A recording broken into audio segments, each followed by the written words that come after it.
जय माता दी भक्तों। आज का जो वीडियो है ये हर उस इंसान के लिए, हर उस भगत के लिए है जो अक्सर मुझसे सवाल करता है, गुरुजी अप्सरा साधना के बारे में जानना चाहते हैं।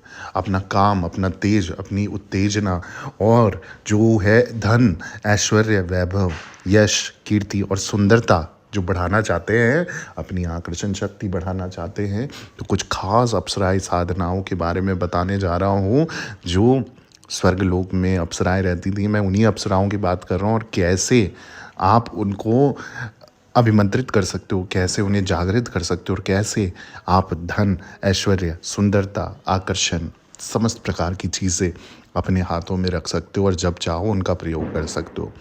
तो मैं कुछ खास अप्सराओं के बारे में जानकारी देने जा रहा हूँ और सबसे पहले मैं आपको बता दूँ, अतुलनीय, अवर्णीय, रूप लावण्य की सामग्री अप्सराओं के कुछ नाम सभी लोग जानते हैं, जैसे रंभा और उर्वशी। इनके तो आपने पिक्चरों में भी जगह जगह आपने सुना होगा अप्सराओं का नाम। अप्सराएं इंद्रलोक में रहती हैं, ये भी मैं आपको बता दूं। और तथा प्रसन्न होने पर दिव्य रसायन देती ही देती हैं, जिससे व्यक्ति स्वस्थ, शक्तिशाली, लंबी आयु प्राप्त करता है।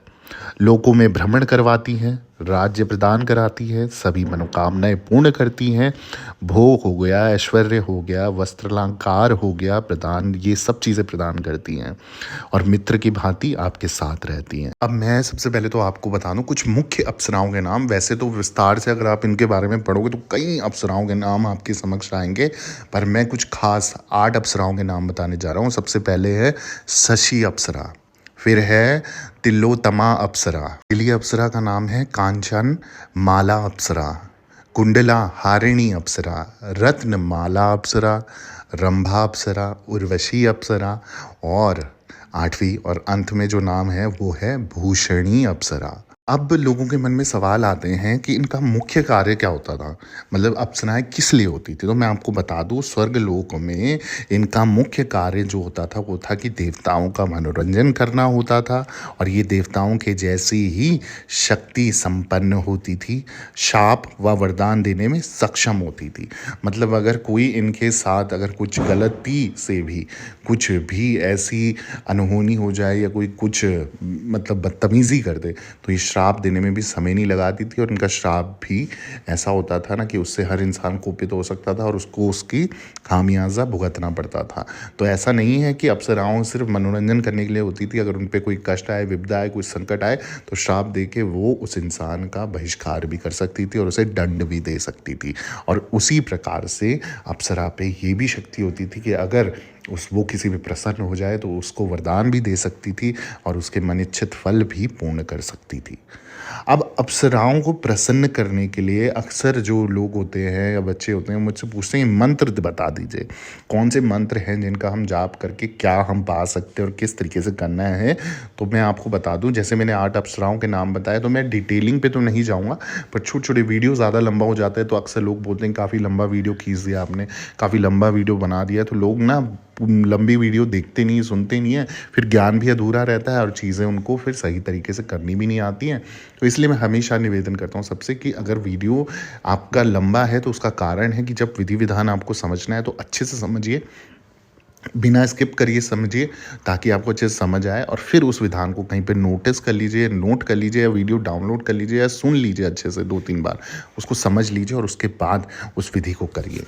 कई चीज़ें ऐसी होती है जो बीच बीच में ज्ञान होता है ना, असली ज्ञान आप छोड़ देते हो और सीधा अपने एंड पे पहुंच जाते हो और फिर बोलते हो गुरु जी रिजल्ट नहीं मिला। रिजल्ट इसलिए नहीं मिलता, कई बार आप खुद ही गलती कर देते हो। तो सबसे पहले जो मैं बताऊंगा सबसे पहली जो बात है वो है शशि अप्सरा की। शशि अप्सरा जो साधना है, इनकी साधना दुर्जट पर्वत शिखर पर होती है और 1 महीने पूर्ण जप करना होता है।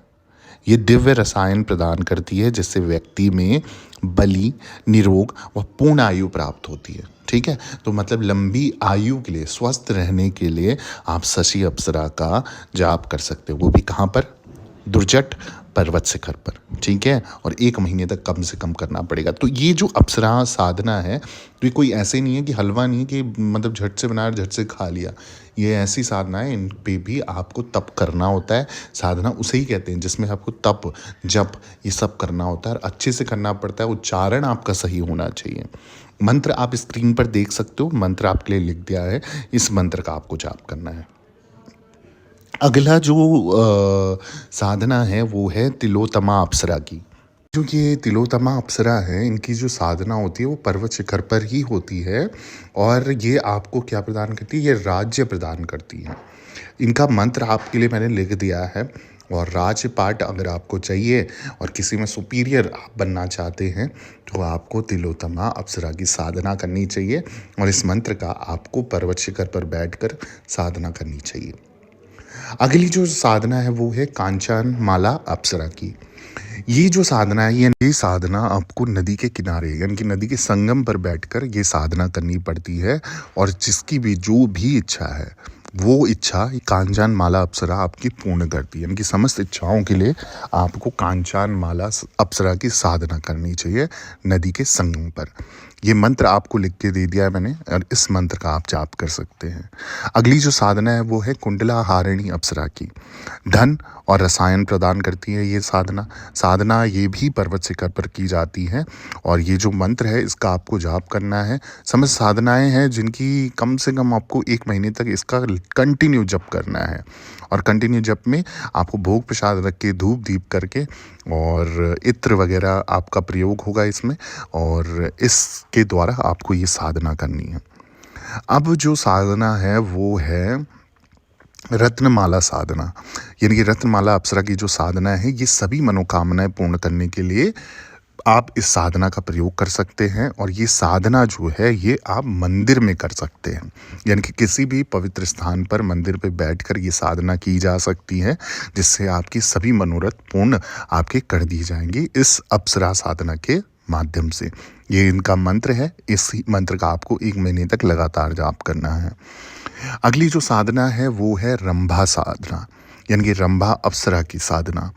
घर में एकांत कमरे में ये साधना की जाती है। ध्यान रहे कोई रोक टोक ना हो, कोई डिस्टरबेंस ना हो, आपको 1 महीने तक लगातार। और मैं एक चीज़ और इसमें बताना चाहूँगा कि 1 महीने लगातार जब भी आप ये साधना कर रहे हैं तो आपको ब्रह्मचार्य का अवश्य पालन करना है।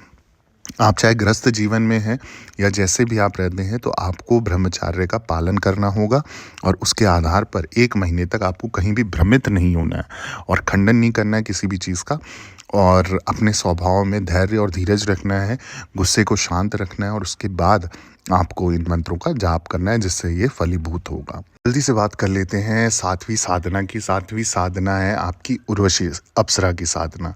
ये भी घर में एकांत कक्ष में ही आपको ये साधना करनी है।